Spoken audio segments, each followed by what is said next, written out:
Bonjour et bienvenue dans Le Bonheur me va si bien, le podcast pour les femmes qui souhaitent s'épanouir et construire une vie qui leur ressemble. Je m'appelle Audrey, je suis coach de vie certifiée, business mentor et fondatrice de Ma Cohérence. Ma vie, je l'ai créée et il n'y a rien de magique. Un pas après l'autre, j'ai avancé, testé, recommencé et j'ai fini par trouver ma cohérence, cet équilibre entre tous les domaines de ma vie. Aujourd'hui, je suis convaincue que nous avons toute la possibilité de trouver cette cohérence. Chacune, nous avons le pouvoir de créer une vie plus en harmonie avec nos valeurs, nos désirs, qui nous sommes profondément. Ma mission, vous l'aurez compris, est de vous guider, vous aider à mieux vous connaître, à vous approprier votre vie pour être plus sereine, épanouie et enfin trouver vous aussi cet équilibre, ce bonheur et cette légèreté. Pour cela, sur ce podcast, je vous livre chaque semaine des conseils, des outils et méthodes concrètes pour comprendre vos émotions, mettre en lumière vos qualités, oser être vous. En résumé, je vous aide à vous remettre au centre de votre vie et enfin prendre conscience que vous êtes la personne la plus importante de votre vie. Alors, préparez-vous à reprendre votre vie en main. Hello, bonjour, comment ça va aujourd'hui? J'espère que vous êtes en forme. Le sujet du jour, la zone de génie. C'est pas facile à identifier, mais déjà, la première question, c'est savez-vous ce dont il s'agit? Si vous m'écoutez, c'est que vous avez probablement envie de faire bouger votre quotidien afin de vivre une vie qui vous ressemble davantage. Vous voulez atteindre un certain bien-être, peut-être même aspirez-vous à un changement complet de vie.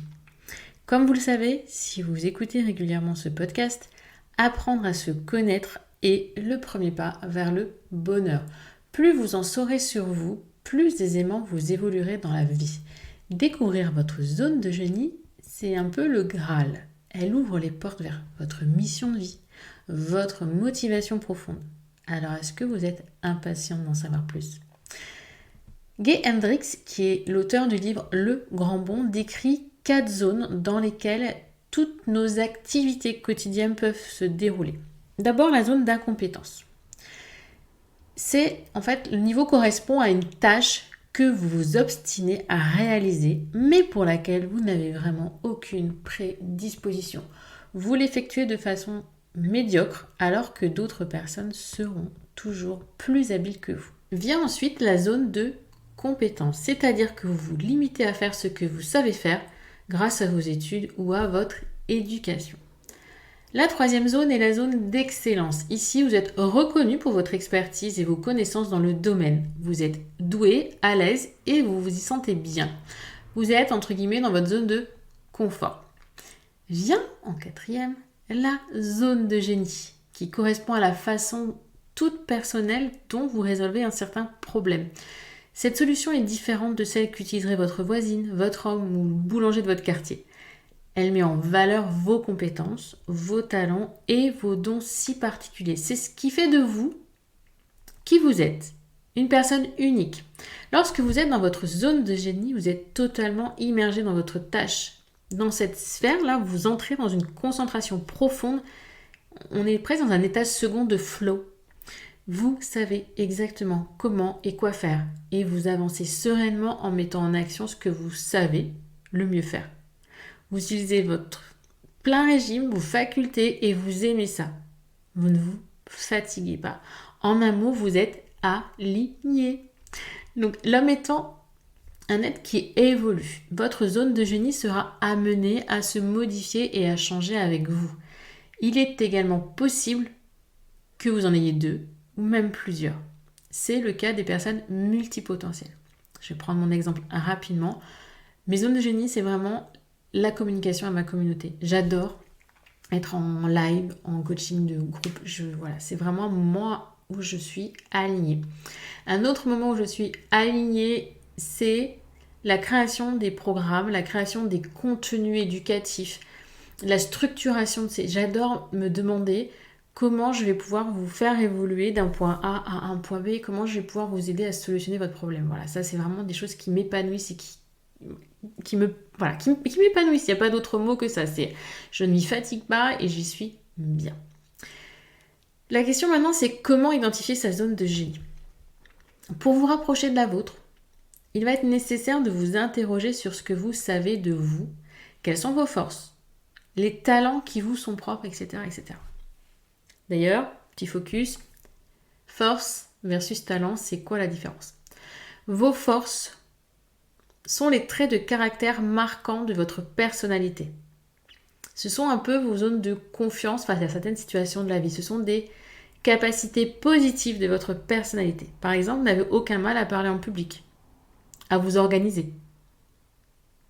Vos talents sont par contre, c'est les facilités, les prédispositions que vous avez faites pour faire certaines choses.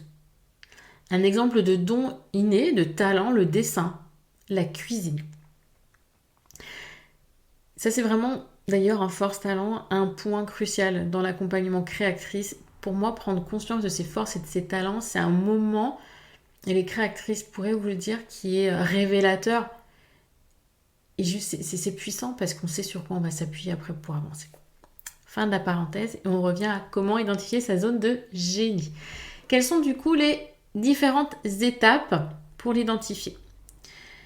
Vous allez devoir vous poser un instant et plonger vraiment à l'intérieur de vous et interrogez-vous sur votre vie. Commencez par lister toutes les qualités et autres facultés auxquelles vous pensez et qui vous caractérisent à ce jour. Visualisez maintenant votre vie idéale ou de moins vers quoi vous voudriez tendre. Alors ça peut être difficile. Autorisez-vous à rêver. Autorisez-vous. Et si vous n'y arrivez pas, demandez-vous ce que vous aimeriez ressentir comme émotion. Et qu'est-ce qui vous aiderait à ressentir ces émotions? C'est de contourner un petit peu. Ok, j'ai envie de ressentir ça. Qu'est-ce qui ferait que je me sentirais comme ça?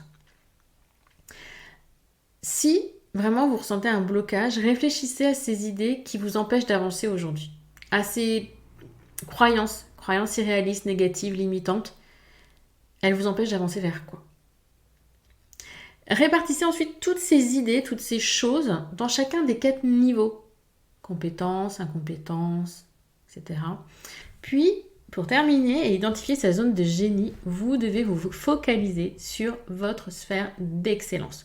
Au fond de vous, vous sentez que vous pourriez faire autrement, faire mieux. Vous n'êtes plus pleinement satisfaite. Votre zone de génie vous appelle, mais le piège du confort et la peur du changement vous retiennent.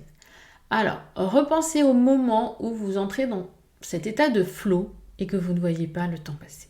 Quel est l'intérêt, d'après vous, d'identifier sa zone de génie? Qu'est-ce que vous apporte la connaissance de vos grandes qualités et donc de votre zone de génie? Plein de choses, et notamment d'oublier vos défauts, vous vous concentrez sur vos capacités et travailler en même temps l'estime de soi. Et ce n'est qu'un bonus parmi d'autres. En exploitant ces aptitudes, vous allez vous sentir plus aligné avec vous-même, plus accompli. Les développer va vous permettre d'être plus compétente et d'avancer plus sereinement au quotidien. Grâce à ce bien-être, vous allez ressentir des émotions positives et avoir de meilleures relations avec les autres. En un mot, votre vie aura plus de sens et vous toucherez du doigt votre zone de génie. Un véritable cercle vertueux. Et maintenant, s'interroger sur sa mission de vie, c'est identifier sa zone de génie, sa raison d'être, sa vocation en quelque sorte. Ainsi, vous allez quitter votre chrysalide pour devenir un joli papillon. Maintenant, vous voilà avec plein d'idées en tête et il ne vous reste plus qu'à passer à l'action. Comme je vous le dis et vous le répète régulièrement, se connaître est le premier pas vers le bien-être. Et je vous ai déjà partagé de très très nombreux outils, méthodes dans ce podcast. Donc n'hésitez pas à aller réécouter certains épisodes. Vous pouvez par exemple faire celui sur le design humain qui pourra vraiment compléter cette réflexion. Mais surtout, si vous souhaitez être accompagné dans cette démarche, vous pouvez, si vous le souhaitez, rejoindre le cercle des pépites. Le cercle des pépites, c'est une communauté de femmes ultra bienveillantes qui sont, comme vous, je pense, dans l'envie tout simplement d'être mieux et de ne plus être seules dans le travail qu'elles entreprennent sur elles, dans la découverte de ces outils, de ces méthodes, d'être guidées par une coach, moi en l'occurrence, d'être accompagnée, d'être aussi épaulée par d'autres femmes. Donc voilà, ce cercle des pépites, je pense qu'elles en parleraient 10 000 fois mieux que moi. C'est vraiment 2 rencontres mensuelles. On a vraiment plaisir à se retrouver, elles sont hyper contentes à chaque fois. D'ailleurs, elles sont en train d'organiser des réunions parallèles, tellement elles ont envie de se voir et d'échanger, de continuer à... C'est même pas de travailler, c'est vraiment d'échanger. de parler de ce dont elles ont envie sans être jugées. Voilà. Donc, les pépites, merci d'ailleurs pour tout ce que vous m'apportez aussi, de vous voir aussi épanouie dans nos échanges, de vous voir aussi confiante entre vous. C'est vraiment pour moi une reconnaissance et donc j'ai une gratitude, là, mes puissances, vous n'imaginez même pas pour ça. Bref, pour toutes celles qui ne sont pas pépites, vous pouvez nous rejoindre chaque mois. C'est un abonnement mensuel qui est résidable à tout moment. Chaque mois, il y a une nouvelle thématique, il y a un nouvel atelier, il y a un coaching de groupe et il y a aussi un challenge. Et ça, le challenge, je sais qu'elles l'attendent avec impatience parce que c'est là où moi, je vous aide à passer à l'action. Je vous apporte un support, souvent un PDF pour vous dire, voilà, ce mois-ci, on travaille ça. Les émotions, les affirmations positives, le cycle féminin. J'aborde différents aspects du mieux-être. Et qui sait, peut-être que le mois prochain, il y aura un exercice sur la zone de génie. Cet épisode est à présent terminé. J'espère que de vous avoir aiguillé sur ces zones, surtout cette zone de génie et la zone d'excellence, va vous permettre de comprendre qu'on ne peut pas tous être bon partout et qu'il est normal d'avoir des facilités dans certains domaines et pas dans d'autres, et que regarder ce que fait le voisin ne vous aidera pas à être mieux, vous, dans votre vie. À très bientôt, je vous souhaite une bonne fin de journée, une belle soirée, une belle semaine ou un bon week-end.